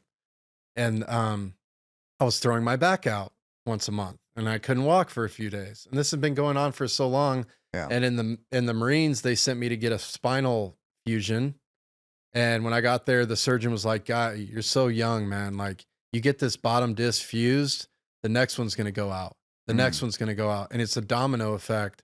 So if I were you, I would get out and I would find a different type of modality to work on this." Yeah. Right. And so what is that? Nobody knew. All the disc experts didn't know anything about discs. Yeah. So it was like a big game of what is your real job? Who knows anything here about this? Right. Nobody in the VA or Naval Hospital could give me any positive advice besides putting me back into physical therapy, giving me pain meds, doing da da da da da. Yeah. None of that. I've been doing that for 10 years. So at one point, I was supposed to fly to Miami this 1 week. This is like 4 or 5 years ago, and I threw my back out. So now I'm not going on the trip. And Dom was like, "Oh, you gotta go see Rhodey in San Diego." So I went to Rhodey and I got fixed up. But then afterwards, he's like, "No, you got to get stem cell." And so that was when I think Dr. Matt was out there and like staying at Dom's house sometimes. So that was my first stem cell, was like while my back was thrown out and like I was in bad shape, I got this first stem cell in my lower back or into the vein. And then they put a bunch of inflammation shots in the lower back. And I remember getting up because I still had I still had the numbing med on. Yeah. And he was saying, "Hey, turn to this side, turn to this side. Tell me how it feels." I was like, "This feels great, man." But I wasn't believing it because I've already played that game and all these other little surgeries and things I had, like burning all my nerves off that didn't do anything, horrible surgeries that were super painful that did nothing. Yeah. And then the way they got me is they had me all Novocaine'd up and they said, "All right, now do this, now do this. You feel that? That's how it feels now." But once it wore off, once the numbing wore off, it was even worse than before. Yeah. So he's having me do all this and I was like, wow. Yeah. And that it didn't go away. And so the stem cells was the game changer. Oh, that's awesome. Game changer. And so I haven't been to the VA for any appointments. And this is another thing. If anybody gets VA disability, you stop going to your appointments and you don't take your meds, they lower your disability. So the point is just, I mean, it sounds horrible, but one, get a lawyer so that they can get your money if that's what you care about. But do not put yourself on all these meds just so you can get disability pay. Protect yourself, protect your body, protect your mind, know what's going on. As soon as I stopped taking my meds and I stopped filling my prescriptions, my disability went from 180% to 170 to 160, all the way down to 90% over the last 2 years. Wow. So they're going to continue lowering it and they might continue lowering it down to, and so lawyer, but I'm not going to go and take a bunch of meds so that you can up my disability back to 100%. Right. I have buddies that are not here because they took the meds that you put them on. They lost their mind. Yeah. What's wild is, the VA, my parents go to the VA, both of my parents were in the Army, and it's awful, man. The way they treat, I mean, we just got my mom, private healthcare in Nashville. But the VA, what they did to them, both my mom and my dad, it's embarrassing. Yep. I mean, my mom had rheumatoid arthritis. Number one, well, not number one, but one of the main side effects is heart disease. I thought they were doing, testing her heart here. So she came down about 6 weeks ago to Mexico, and we did an echocardiogram, and it turns out she had heart disease. She had thickening in the valves. And the VA didn't even look at this in the last 10 years. Thank God we caught it. Yeah. And so we sent her to a cardiologist here, and they're working on it. But if she wouldn't have come to us, we wouldn't have known, and she would have had a damn heart attack. That's the VA. Yeah. They weren't monitoring her specific RA numbers like they were supposed to. And this is a rheumatologist at the damn VA. Yeah. And I'm like, what in the world is going on? I feel bad. Talk about like a little guilt, because I'm like, why didn't I do the echocardiogram years ago for my mom? I just was thinking it's common sense. Yeah. So this, I had some questions recently, and that's why we ran the echocardiogram. I'm like, you know what? I want to just see here Yeah. because a couple of things aren't adding up. Yeah. But the VA, man, I'm really, you know, actually disgusted by how they've treated my parents. And the idea that you have veterans that are sacrificing for our country, who are risking their lives, who are coming back, who are committing suicide from 23 or 27 a day, and we can't even take care of them with health care? Like, what the hell is going on in this world? And why aren't more people outraged? You know?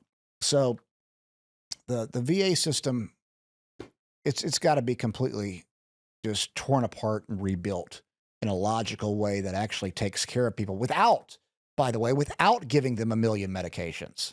I Absolutely. mean, the fact that you're on 15 to 17, I mean, I understand certain pain or maybe a nerve block, whatever, but bro, you don't need medication for the most part.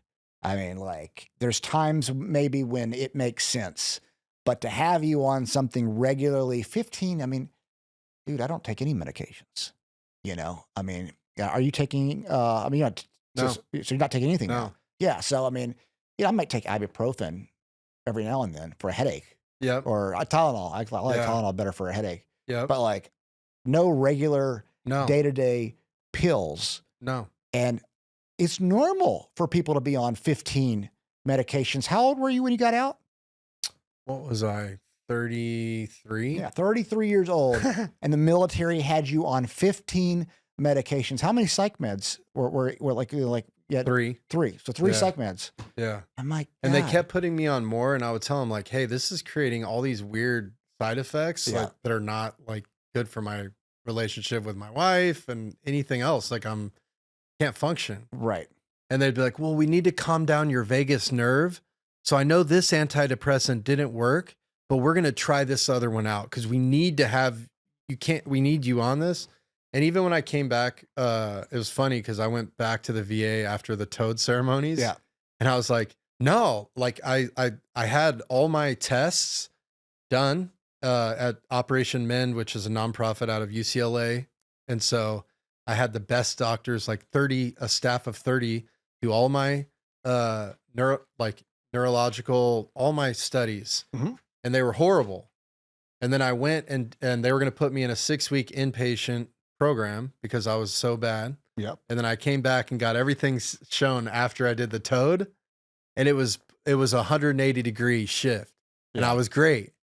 And so I had some of the doctors were crying when they were showing me the results. And also because they knew me personally. Wait, what were the tests they were doing? So I was part of a program called Operation Mend at Mhm. UCLA Medical. Yeah. And it was a special nonprofit that basically deals with traumatic brain injury or anything that is not getting met at the VA. Yeah. And you're in special operations or whatever, you can get into that and they can help you with it. Yeah. So it was a high level thing. And at the time, that was when I was rock bottom. Mm. And so they were interviewing me and they were running all these tests on me, and I was completely out of my mind. Oh, I see. So I was like going off on some of the doctors, I was going off on some of the therapists, all this stuff.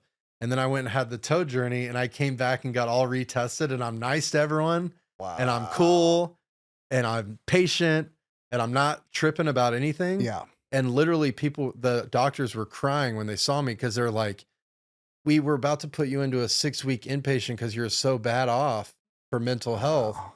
Now we're non-recommending you for even the inpatient. You're Wow. free. Wow. But they sent me back to the psychiatrist to check in. Mm-hmm. They know I'm not wanting to take any meds, but they just wanted me to go check. Mm-hmm. And so the psychiatrist from the VA, he did not want me to get off anything. Yeah. He kept convincing me to try to get me back on as many of those things as possible. And I kept saying no. And I kept saying no. Yeah. But why are you so incentivized to get me on those damn medications again when I'm telling you it was destroying my life? My sex organ doesn't work, all these different things, but you are incentivized to get me right back on that thing? Yeah. What am I lost here? Well, I don't know if they all have like bad intentions. I don't want to say that, No. but I would say that, they're taught to take a pill for everything. I mean, just think about in general, not your situation, but the average person, if they get exercise, have a good diet, and meditate, those three things will do more than the psych meds for probably 90% of the people out there. Exercise alone And has have a been have a cool proven. relationship or two, Exactly. and you're healthy. Yeah, exactly. That's right.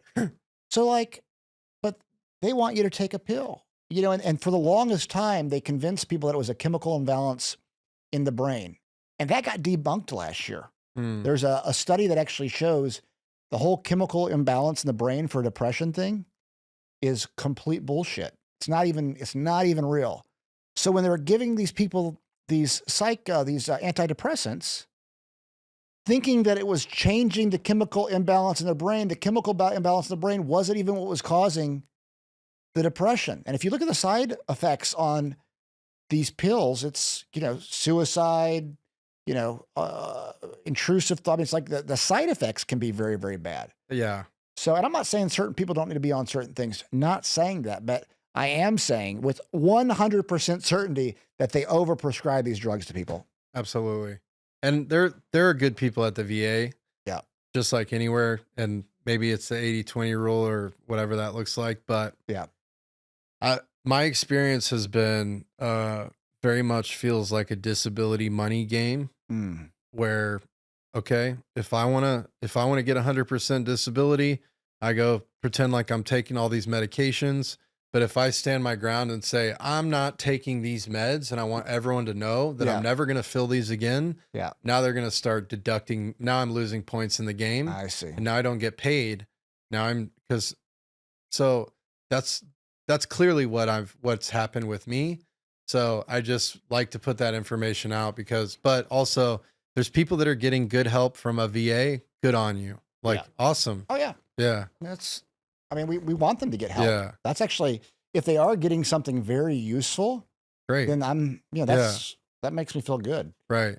But it's really the damage that they cause by giving a lack of good health care, by using a medicine model that is give a pill for all the problems when you're not going after the root cause. I mean, you're just masking. Every time you take a pill for something like that, you're masking whatever is causing it.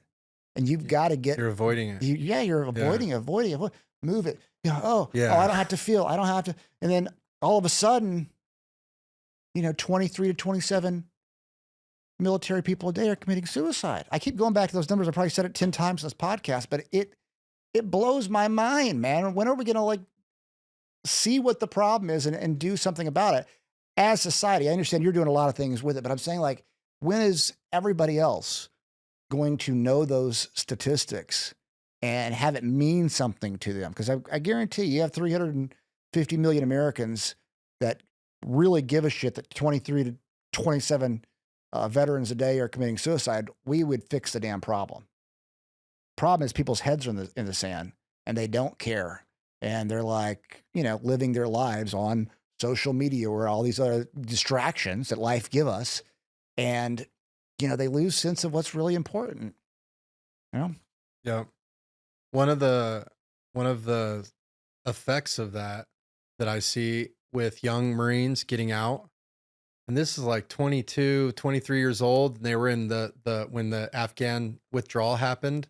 My old unit was there when it happened. So some of these kids, they were in an explosion.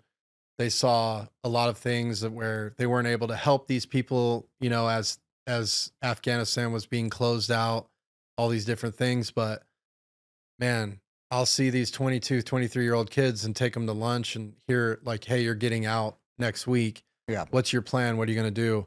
Well, my first thing is when I get up back home, I got to go check in with the VA and I'm going to get my meds and I'm going to get all my stuff for my PTSD and it's like, it's taught to them. They're brainwashed into thinking, oh, as they're getting when I out. get home, I need to get my meds for my PTSD Yes. and take these pills that are eventually going to cause me to commit suicide.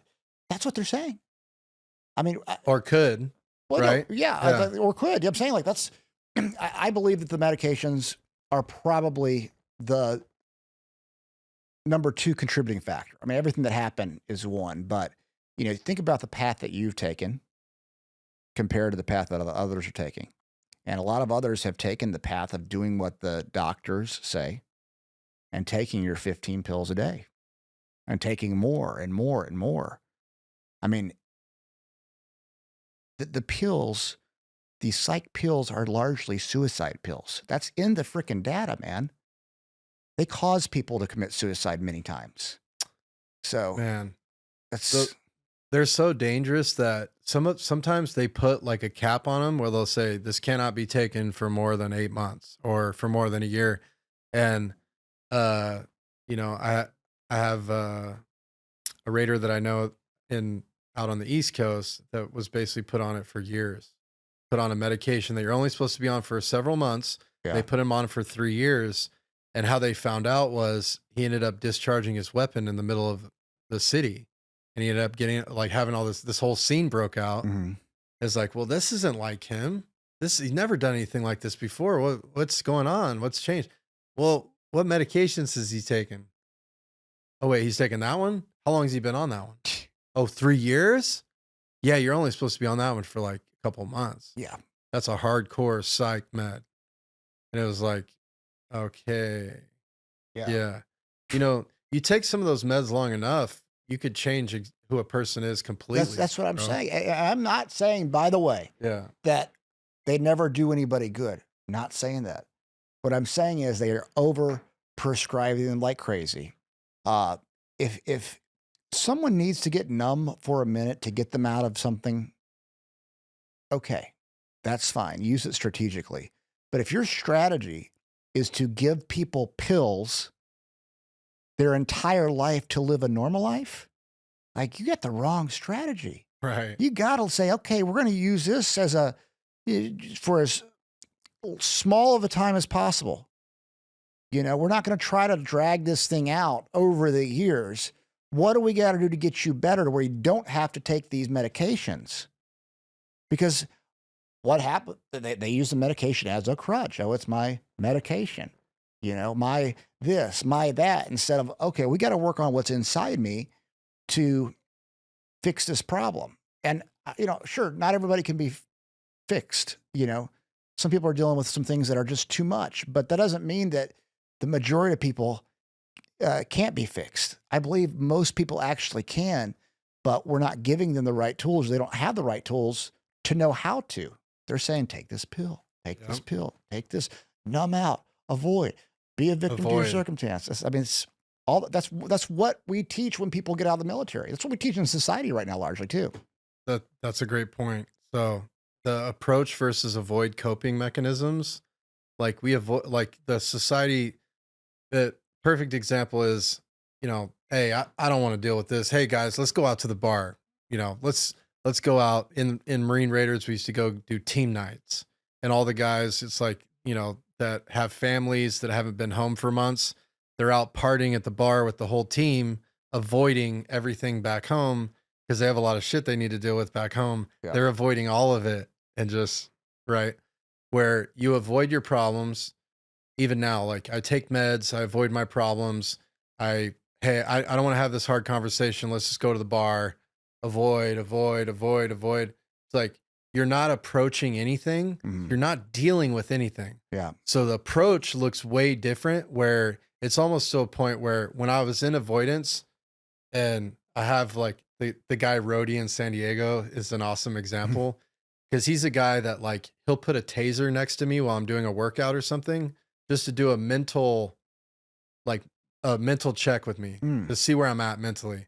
Hey, do 50 more push-ups like that. It's like, well, I was done. You want me to do 50 more? Then he pulls a taser out. Like if you drop, you're going to get tased. Mhm. And he's just doing it to test you. Mhm. But right, what it does is it develops approach-based coping. Because over time, Rhodey has all these tools that he uses. Like he has the Amazon Warrior eye drops that feel like OC spray and pepper spray. When they put them in your eyes, it burns like the worst burning sensation. But Amazon Warriors have used it for night vision and all this stuff. So there's real beneficial things of doing it. Wow. But it is you go through like hell to get through it. The burning sensation. Yeah. So I've learned through my personal experience of having this guy roadie of what approach versus avoid coping looks like. Yeah. Because every time I did the workout, he pulled the taser, he would do all this stuff, and he'd say, "Hey, you want these new eye drops? They're like level 100 pain." And he would always introduce, "You want this next?" And so at first I would say, "No, I don't want it. Yeah. I already worked out, dude. Like, Yeah. I didn't come to do all this extra shit." Right. But then I would drive home and I would start thinking as soon as I was driving, like pissed off about, why does he want me to do this? And da da da da. But he would win. Mm. And what I started to learn is anytime that he asked me, and then I would think about it all weekend. Well, why didn't I just do those stupid eye drops? It would have been done in 5 minutes. Mm. Why don't I just deal with that thing? Why don't I just approach it instead of avoid it? Now I'm thinking about it all weekend. It's bothering me. Yeah. And so I started to, anytime that he would offer me something, even if it was in the middle of victory, in the middle of the gym or whatever, Yeah. he wants me to do the eye drops. Yes, please, right now. Give it, go. I'll lay, right? Come on, bring it. And it's like, which ones are these? Are these the real strong ones? Yes, thank you. Hook it up. But it's like, we make these boogeymen out of all these things in life by avoiding it. Yeah. We make these mountains out of molehills. They're nothing. Yeah. It's a fake boogeyman. But when we approach it and we face him, we're like, what? What's up now? Yeah. It disappears. Absolutely. It's like, what's next? That's right. Yeah, no, it's incredible. And, you've worked on a lot of this stuff and gotten through more than, most in the military. I mean, you've really put the effort in and are giving back and making a positive difference in a lot of people's lives. So, I think the more that we talk about these type of things, the more, it gives exposure. And some people will listen to what I was saying about the medications and say, "Oh, well, he's telling people not to take their meds, and they'll have a big problem." And I would say, "Fuck you." I'm so over the bullshit on the left, complaining and blah, blah, blah, blah, blah. I'm not telling people not to take certain medications. I'm saying that we over medicate people. And if we have the result of 23 to 27 people in the military killing themselves every single day, or retired military killing themselves every single day, we've got to do something different. And if we think that the pills don't have something to do with it, we're living in a fantasy world. We're teaching people how to avoid, not deal with what's going on. And this doesn't mean that medication doesn't work sometimes, or doesn't help some people, et cetera, or some people don't need to be, but it is saying we know we're overprescribing. I mean, Adderall, overprescribed. You've got, I don't know what percentage of society on Adderall, way overprescribed. They were showing the difference between liberals and conservatives right now. This is wild. It was like 70 something percent. Was it 76% of single women are Democrats and 56% of them are on psych meds? Because they seem fucking crazy to me. Whoa. You know what I'm saying? It's like some kind of that makes sense. It makes sense. So, and we're teaching, people this victim mentality and take a pill and avoid. And I feel like, imagine a warrior going off to war, fighting for his country and coming back to that craziness. And those same people that are pushing those pills, you think that they're know how to fight? No, they're like, oh, avoid. They're teaching you to move out of the way of the pain and don't, you got to freaking walk through it sometimes. You got to face the fire. Yeah. You got to realize people actually do want to help you. They don't, most people are good. Most people are loving when you break through those walls and understand. And so, that's why I would say fuck you to somebody who has a problem with me saying that most of these meds are over prescribed. I think they're killing people, dude. I think the meds are what's killing, or are what's causing most people to have these psychotic breaks. Yeah. And there's a saying that I love, like the only way to the other side is straight through. Yeah. Like that's it. The more we're trying to like avoid or run this way, like we need to just run towards the gunfire, the thing that's scary, or the thing that's creating the resistance. Just move straight. What we resist persists. Yeah. I mean, that's what it is. And the more we resist something, the more it's going to persist until we actually face it and deal with it. And then we feel so much better when it's actually dealt with. Absolutely. Um, Clear. other thing I wanted to go because we've been going for a while here, and I want to talk about the deep end fitness. Yeah. How did you get started in the deep end fitness, and how's that going now? So I started as a water survival instructor running a pool on Camp Pendleton as a young Marine. So I got to train, and I got that job because I wanted to get really good in the water before going into special operations. A lot of people, I was getting intel that a lot of people quit or got dropped in the water. The psychological stress, you need to prepare for it. So became a water survival instructor, but then I guess the biggest gift was being able to train so many Marines as a water survival instructor that had low water confidence. And so I had thousands of Marines over that year that I got to run through different trainings at the pool or guide them off the 30-foot high tower that we had. So I had a lot of incidents where I had someone that was deathly afraid of heights or deathly afraid of the water. And these were huge opportunities for me to learn how to coach them. Mm-hmm. And so I didn't realize it at the time, but I started, and what got me to use my coaching or my mouth more was because on the 30-foot high tower, when I had people that wouldn't jump off or they acted a little weird, I Yeah. would just trick them and I would throw them off. Huh. And then in a second, they would be in the water and they'd be like, "Thank you." And I'm like, "Yeah, it's nothing, right?" Right. But they're making this big deal out of nothing, and it Mhm. would just be like that. But I had a senior ranking officer that I threw off that I got in trouble. Oh shit. And so then I had the thing of like, okay, it does nothing. I'm helping him throwing him off. Yeah. Now he wants to burn me for doing it. So now I need a tool. I need to be able to just, instead of touching him, Yeah. pushing him off, I need to be able to coach him off.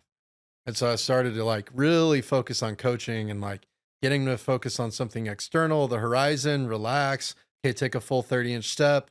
So I was like becoming a coach and with the water, with the fear of the heights, all that stuff. And then, there was a lot of aha moments where I had instructors that work for me, and it's like, hey, we're gonna go. I want you to get comfortable at the bottom of the pool in case you need to go down and save someone or whatever. And we had a 15-foot pool, so I would take people their first day or second day working at the pool, get them acclimated, trying to get them to the bottom. Mhm. They couldn't get down to the 15 feet, Mm.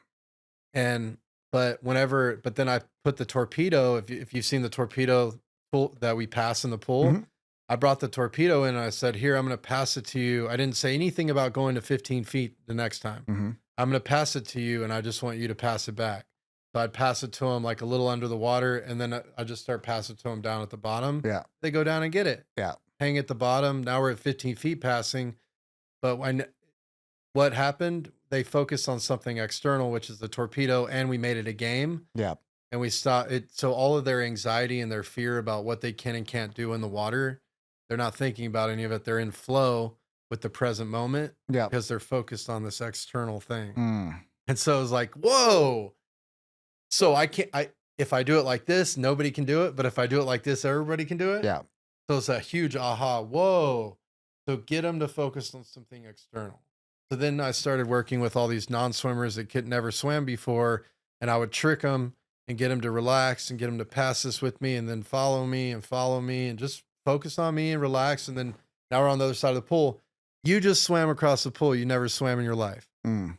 That's right. Did you feel like you swam? You're just following me. Yeah. You relaxed.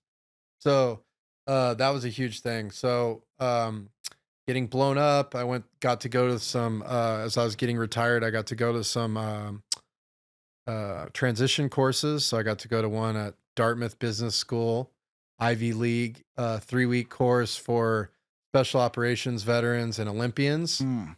And I was really searching at that time because I just found out I was getting kicked or retired. Mhm. So I need to find out what I'm going to do. Mhm.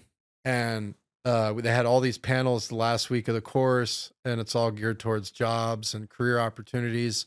And one of the last panels was entrepreneurs. Mhm. And they were saying stuff in there like, I had all these businesses when I was a kid. I always had all this money. And it was like, that was me. That was me. All the things they were saying, they were like, I can't work in a box. When I'm out of the box, I can do anything. And I was thinking like when I was in Afghanistan, I had no oversight, really, barely anyone looking over me. And I was running like crazy operations, 100 Afghans, cell phones, interpreters, all this stuff, because I wasn't held in a box. But if you put me in this box and you micromanage me, I'm not doing any of that stuff. Yeah. I'm doing bare minimum. And so it's like, that's what's going to happen if I go work for a corporation or a company. Yeah. So that was the things that I was experiencing, is like, well, I need to be an entrepreneur because these are my guys. This is what I resonate with. So I need to create my own thing. What am I going to create? And then it was like, well, where does your passion and interest and experience overlay? Right. And it was water training creates transformations. This is how I can train someone in the shortest amount of time to have a breakthrough. So water training's it. Deep End Fitness, Underwater Torpedo League. So we created them both as a beta test at the same time. But UTL is the crazy sport that's been going viral pretty much since like the first or second year a lot. Created a lot of awareness and attention for us. But Deep End Fitness is the feeder program and the training. People call it CrossFit at the pool, but it's, it's the training and Deep End Fitness and everything is what we spend and what I spend about 99% of my time as a CEO on. And then UTL is still, we just had a tournament last weekend in Orange County, but we run several tournaments a year in Southern California and also in Austin. But that's pretty much it for UTL. All of the tournaments always go viral. The content goes viral for UTL. And that's been the case for a long time. So just from the tournaments alone, the content from that does like 20 to 100 million views a year. And then Deep End Fitness is now, just because it's like a thumb stopper because the content's all underwater. Yeah. Gets people to stop and look at what it is. And sometimes it's not all good. It's controversial and people are going, how are you guys doing this? How are you not dead down there? Where's the oxygen tanks? And it's like, dude, we're just doing a workout. So, it's funny the things that go viral because it's usually a lot of these silly comments that make it pop like that. Really? Yeah. But who's saying this? Who's saying those things? Trainers or like experts? No, it's just underlings across. I don't know who it is, man, but you look at them. You look at them, and it's like sometimes I'll look, and it's 3 followers following 10,000, or whatever that weird unbalance is. Yeah, some like 30-year-old living in his mom's basement. Right. Yeah. Telling you how to run your armchair quarterbacking our workouts. Right. That's funny. And then a lot of them, are kind of like, I almost drowned just watching this and all this stuff. And it's like, a big part people don't understand, but we're trying to show you what's possible. And this can be done. And there's a lot of other things that you can do that you're not doing. Right. Exactly. No, it's cool though. I mean, it looks fun. The Underwater Torpedo League. How did you come up with those rules? We played a game while I was a water survival instructor called Underwater Football. And it was basically, we tested out different objects of the game.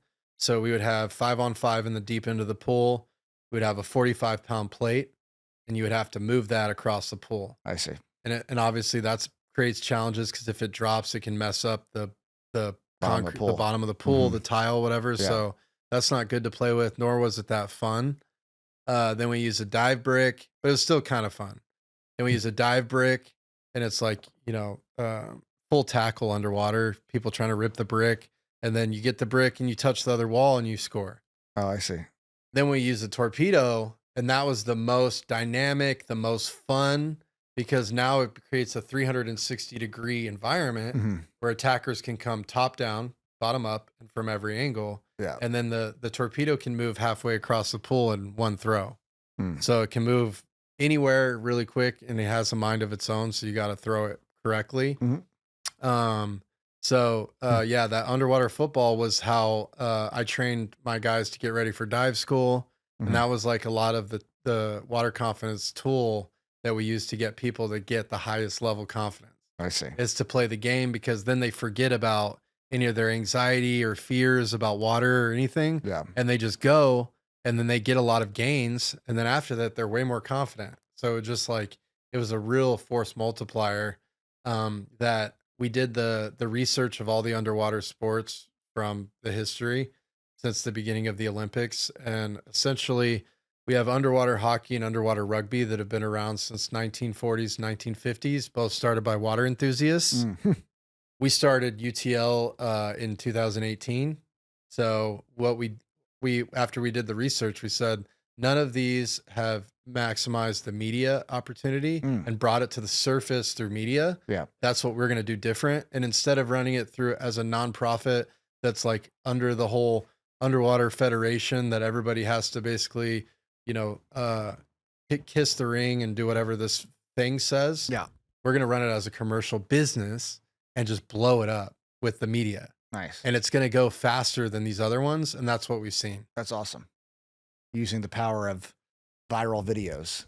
I mean, 20 million views is a lot. It is. And Deep in Fitness is doing 25 million a month just on Instagram right now. That's awesome. So Deep in Fitness does better than UTL, which is that's our core business. So we're happy with that. Yeah. But it goes back to the principle of showing versus telling. Mm. And so my parents-in-law I'm really close to, and they're experienced design business consultants, high-level business consultants. And one of the things they taught me when I was getting out of the military, I got to go through some of their courses, was the individual that was contracted to do the Golden Gate Bridge. They hired him back then to do the feasibility assessment for the Golden Gate Bridge. Mm-hmm. And he did it. He did the feasibility, and it was like, yes, we should put a bridge here. And for 7 years or something like that, he had gotten hired to do it. Mm-hmm. And it was the feasibility was a positive. And then for 7 years, they were they were talking about, yes, it's good. We want to build it. We want to build the bridge. We want to do all this stuff. What happened that made it happen? I don't know. So the architect contracted an artist. This was marketing back then, to create the Golden Gate Bridge as a 3D model. Mm-hmm. And then they brought everybody in to show the 3D model and then to market that out on the news and the newspapers and all that stuff. Yeah. Immediate approval that week from showing what it is, not talking about it. You talk, you're wasting all your time and energy. You got to show. That's right. So even like at the pools, because I had no sales experience until we started selling the pools to let us train. That was our first closes. Mm-hmm. But it was like, dude, I'm talking to the pool supervisor, and she's like, well, what is it? It's like, look, this is my son playing it. Mm-hmm. And show a video.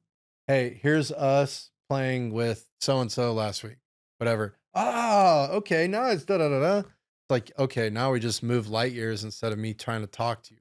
Something. Yeah. So that's showing. Awesome. Yeah. And so you started in 2018. What are your goals over the next 6 years? Wow. 6-year goal. That's I was saying 2030. Yeah. So right now, we started our expansion 3 years ago last month. So September 2021, we started licensing Deep in Fitness and testing and learning, and we're up to 42 licensing partners across the country right now. But we have about 300 leads in the pipeline for licensing that want to start programs somewhere in the world. Mm. So right now we're in this huge process of reshaping our team. We're bringing on a couple new strategic team members this month, but basically we're going from 42 locations to 140 in the next year is our goal. Wow. And so it's about a lot about systems and efficiency of processes and how we operationalize and actualize that. But